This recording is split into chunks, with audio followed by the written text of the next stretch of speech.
Para responder estas preguntas nos hablan del movimiento sindical en Colombia que surgió en 1847 con la creación de la Sociedad de Artesanos de Bogotá y fue después de la Segunda Guerra Mundial cuando aparecieron las primeras industrias en el país y aquí surgen los sindicatos. Vean ustedes, entonces empieza con una sociedad de artesanos, pero cuando surgen las industrias en el país empiezan a aparecer sindicatos. Pero en ese momento después de la Primera Guerra Mundial, o sea, después de 1919, no existían leyes que protegieran el movimiento sindical y las manifestaciones y las huelgas no eran tomadas en cuenta por el gobierno, no había legislación. Ahora, los que se dedicaban al sindicalismo eran despedidos de sus trabajos o eran encarcelados. Y por eso a este movimiento sindical entre 1918 y 1930 en Colombia se le conoce como el sindicalismo heroico. Eran considerados héroes los sindicalistas porque estaban luchando por sus derechos sin que existiera una legislación.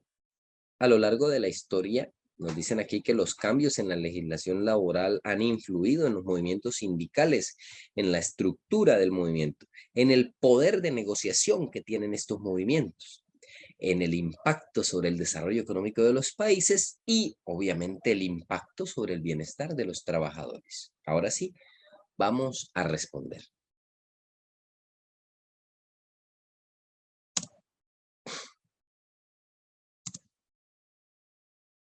Para responder esta pregunta vamos a analizar a quién beneficiaba más la ausencia de legislación con respecto a los sindicatos a comienzos del siglo XX. Recordemos que en el texto nos decían claramente que no existía una legislación. Aquí está. En este momento no existían leyes que protegieran el movimiento sindical.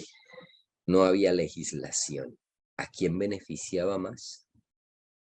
La ausencia de legislación. Aquí nosotros debemos incluir dentro del movimiento sindical el contexto histórico. Estamos hablando de comienzos del siglo XX precisamente, cuando empiezan a aparecer las industrias. Y aquí claramente dicen, no tomaban en cuenta las peticiones o las huelgas que hacían los trabajadores. Los sindicalistas podían ser despedidos de sus trabajos. O sea que los más beneficiados no podían ser los sindicalistas, porque no evitaban ser castigados por su actividad huelguística. Es más, despedirlos del trabajo o encarcelarlos es un castigo. Así que la opción B, perdón, creo que me equivoqué de color, la opción B, vamos a tener que descartarla con una X bien grandotota. Los beneficiados no eran los sindicalistas, o sea, las personas que se asociaban para tratar de luchar por sus derechos laborales. Nos dicen aquí que se beneficiaban los gobernantes en la opción C, porque tenían un asunto menos del cual ocuparse. De hecho, como no existían leyes, esto no significa que se beneficiaran los gobernantes. Es más, iban a tener que preocuparse por sacar unas leyes. Mientras no existieron leyes, los gobernantes no fueron los más beneficiados. Y entre los empresarios y los trabajadores, ustedes deben tener en cuenta que con la aparición de las empresas y con cierta migración a nivel histórico podemos ubicar una migración muy grande de personas del campo a la ciudad allá a comienzos del siglo XX, después de la Guerra de los Mil Días, por la pobreza, eh, por la que quedó sometido el país después de la Guerra de los Mil Días. Mucha gente tuvo que irse del campo hacia la ciudad. En ese contexto están apareciendo empresas y entonces hay muchas personas necesitando un puesto de trabajo y los empresarios pueden aprovechar esto para beneficiarse.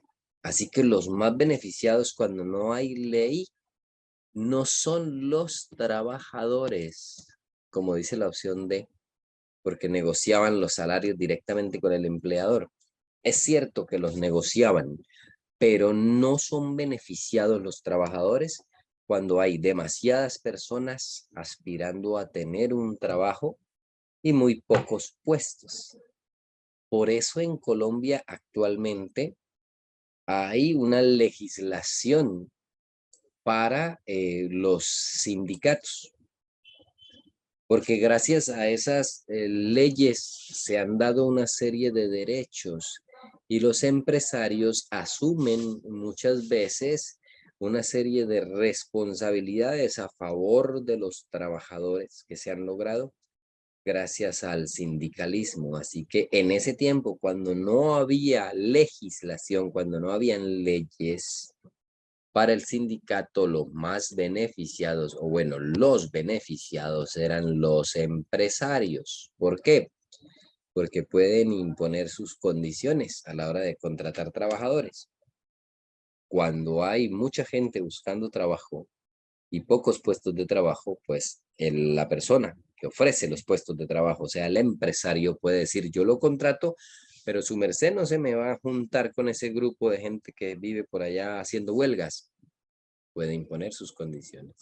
Si al empleado no le gusta, si no está de acuerdo, pues no lo contrata.